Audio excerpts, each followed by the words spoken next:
Angel broking లో demat account open చేసి trade చేసి 10 షేర్లు బోనస్ గా పొందండి. జస్ట్ సైన్ అప్ అయితే చాలు.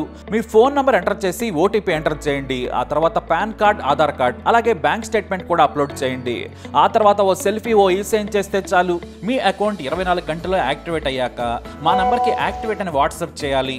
ఆ తర్వాత మీ డీమ్యాట్ అకౌంట్ లో మేము చెప్పిన 10 బ్యాంకింగ్ షేర్స్ బై చేసి స్క్రీన్ షాట్ పెడితే చాలు. ఆ అమౌంట్ మీకు యూపీఐ ద్వారా పంపిస్తాము. అంటే మీకు 10 షేర్లు బోనస్ గా వచ్చినట్టే. ఆ తర్వాత మీరు ఆ షేర్స్ ని సెల్ చేసుకుంటారో ఇన్వెస్ట్ చేసుకుంటారో మీ ఇష్టం. డిస్క్రిప్షన్ లో ఉన్న లింక్ ద్వారా మాత్రమే మీకు ఈ బోనస్ షేర్లు వస్తాయన్నది మాత్రం గుర్తుపెట్టుకోండి.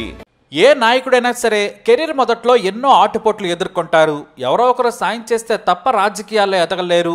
ఇప్పుడు అతిపెద్ద నేతగా ఉన్న చంద్రబాబు నాయుడు కూడా అంతే.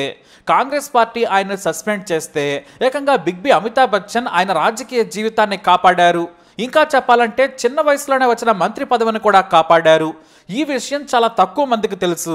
నాటి జర్నలిస్టులు కూడా ఈ విషయాన్ని పత్రికల్లో రాశారు. కాకపోతే దశాబ్దాలు గడిచిపోయింది కాబట్టి చాలా మందికి గుర్తుండకపోవచ్చేమో. అయితే కొంతమంది సీనియర్ జర్నలిస్టులు ఇప్పుడు తమ సోషల్ మీడియాల్లో ఆసక్తికర కథనాలు రాస్తూనే ఉన్నారు. సీనియర్ జర్నలిస్ట్ కరీం గారు కూడా నాటి కథనాన్ని రాసుకొచ్చారు. నారా చంద్రబాబు నాయుడు సినిమాటోగ్రఫీ మంత్రిగా పనిచేస్తున్న కాలం అది. ఈ పోర్ట్ఫోలియోకు పెద్దగా నిధులుండవు, పవర్ కూడా ఉండదు, కేవలం మంత్రి అనే హోదా తప్ప. కాకపోతే అదే ఆయన్ను ఎన్టీఆర్ అల్లుడిని చేసింది, అదే ఆయన పదవి కాపాడింది. కొత్త యువకుడు కాబట్టి ఇలాంటి పోర్ట్ఫోలియోలే దక్కుతాయి. నేడు కూడా కొత్త వారిని మంత్రివర్గంలోకి తీసుకుంటే చిన్న చిన్న పోర్ట్ఫోలియోలే ఇస్తారు. చాలా అరుదుగా పెద్ద శాఖలు దక్కుతాయి. అయితే సినిమాటోగ్రఫీ మంత్రిగా చంద్రబాబుకు బాగా కలిసి వచ్చింది. ఆ పదవే ముఖ్యమంత్రిగా పలుమార్లు పనిచేసే అవకాశం కల్పించిందని చెప్పాలి. మరసలు చంద్రబాబును ఇందిరాగాంధీ ఎందుకు పార్టీ నుంచి సస్పెండ్ చేసిందో తెలుసుకుందాం. నాడు చిత్తూరు జడ్పీ చైర్మన్ అభ్యర్థి ఎంపిక జరుగుతోంది. అయితే అధిష్టానం ఓ పేరును సూచించి పంపించింది. కానీ చంద్రబాబు మాత్రం కుతూహలమ్మను జడ్పీ చైర్మన్ అభ్యర్థిగా నిలబెట్టారు.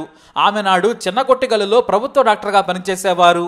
అయితే చంద్రబాబుకు నాడు ఎమ్మెల్యేలు, మరో మంత్రి దాసు మద్దతిచ్చారు. ఎందుకంటే జడ్పీ చైర్మన్ కావాలంటే నాడు ఎమ్మెల్యేలు, సమితి అధ్యక్షులు ఓటేస్తే చాలు.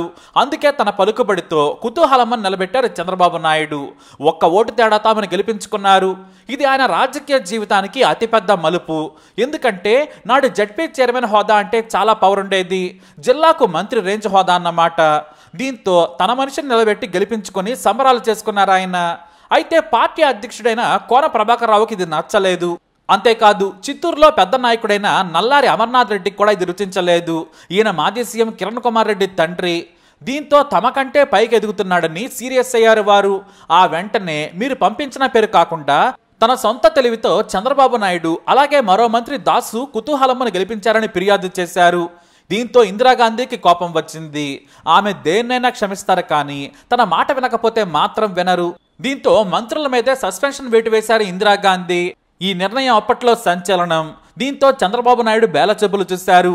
ఎందుకంటే ఇందిరాగాంధీ కోపం ఎలాంటిదో తెలిసిందే.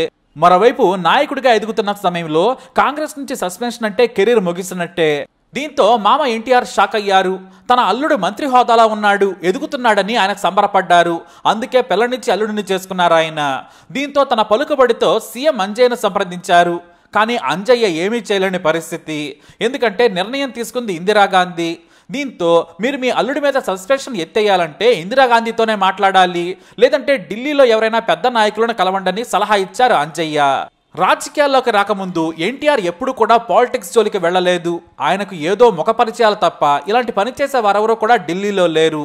దీంతో ఆయనకు నాడు బిగ్గెస్ట్ స్టార్ గా ఉన్న అమితాబ్ బచ్చన్ గుర్తుకొచ్చారు. ఆయన సాయం చేస్తాడని భావించారు. ఎందుకంటే అమితాబ్ బచ్చన్ ఇందిరాగాంధీ ఫ్యామిలీకి చాలా సన్నిహితులు, పైగా రాజీవ్ గాంధీకి క్లోజ్ ఫ్రెండ్. దీంతో తన అల్లుడి మీద ఉన్న సస్పెన్షన్ ఎత్తివేసేలా మేడంతో మాట్లాడాలని బిగ్ బీకి ఫోన్ చేసి అడిగారు ఎన్టీఆర్. అప్పటికే ఎన్టీఆర్, అమితాబ్ మధ్య మంచి స్నేహం ఉంది. పలుమార్లు సినిమా ఈవెంట్స్ లో కలుసుకున్నారు కూడా. పైగా బాలీవుడ్ లో అమితాబ్ ఎలాగో టాలీవుడ్ లో బిగ్గెస్ట్ స్టార్ ఎన్టీఆర్. అలా వారి మధ్య సాన్నిహిత్యం ఏర్పడింది. అయితే బిగ్ బి ఎప్పుడూ కూడా రాజకీయపరమైన పైరవీలు చేయలేదు. ఇందిరాగాంధీని ఎలాంటి ఫేవర్స్ కూడా అడగనేలేదు. దీంతో రాజీవ్తో మాట్లాడతానని చెప్పారు అమితాబ్ బచ్చన్. చివరకు కొన్ని గంటల సమయం తీసుకొని సాయంత్రంలోపే రాజీవ్ గాంధీతో మాట్లాడారు. నాకు ఎన్టీఆర్ చాలా మంచి ఫ్రెండ్, అతని అల్లుడి మీద సస్పెన్షన్ ఎత్తివేయమని కోరారు. నేను ఎన్టీఆర్కు మాట ఇచ్చానని కూడా చెప్పారు ఆయన. దీంతో రాజీవ్ గాంధీ అమితాబ్ బచ్చన్ మాట విని సరేనని తన తల్లికి ఓ మాట చెప్పారు. ఆ వెంటనే మంత్రుల మీద సస్పెన్షన్ ఎత్తేస్తున్నట్లు ఏఐసిసి కార్యాలయం నుంచి సమాచారం వచ్చింది. చంద్రబాబుతో పాటు దాస్ మీద కూడా ఎన్టీఆర్ కారణంగా సస్పెన్షన్ ఎత్తేశారు. అలా ఎన్టీఆర్ తన అల్లుడి పదవిని కాపాడారు. అయితే ఇంత చేసినా కూడా ఎన్టీఆర్ పార్టీ పెట్టినా కూడా కాంగ్రెస్ నుంచే పోటీ చేశారు చంద్రబాబు నాయుడు. పైగా మామ ఎన్టీఆర్ నిలబెట్టిన అభ్యర్థిని ఓడిస్తానని శపథం కూడా చేశారు. కానీ ఆయన ఓడిపోవడంతో తిరిగి మామ ఆహ్వానంతో టీడీపీలోకి వచ్చారు.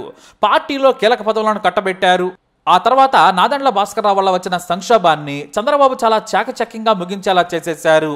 దీంతో ఆయనకి ఎన్టీఆర్ దగ్గర మంచి పేరు వచ్చింది. అయితే కుతూహలమ్మ కోసం చంద్రబాబు ఎంతో కష్టపడ్డారు. ఆమె ఆ తర్వాత కాంగ్రెస్లోనే కొనసాగారు. మంత్రిగా కూడా ఎదిగారు. అసెంబ్లీ డిప్యూటీ స్పీకర్గా కూడా పనిచేశారు. పార్టీలు వేరైనా కూడా చంద్రబాబును మాత్రం ఆమె ఎప్పుడూ గౌరవించేవారు. తనను రాజకీయ గురువుగా కూడా చెప్పుకునేవారు ఆమె. కాంగ్రెస్ లో ఉన్నా కూడా బాబును ఎంతో గౌరవించేవారు ఆమె.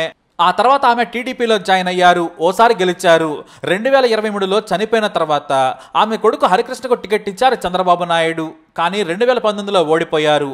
అలా చంద్రబాబు నాయుడు కాంగ్రెస్ పార్టీలో మంత్రిగా ఉండి ఇందిరాగాంధీ స్వయంగా పేరు పంపించినా కూడా కాదని కుతూహలమ్మను నిలబెట్టి గెలిపించారు. ఆ తర్వాత చంద్రబాబు రాజకీయ జీవితం అందరికీ తెలిసిందే. సీనియర్ జర్నలిస్టు ఈ విషయాన్ని మనతో షేర్ చేసుకున్నారు.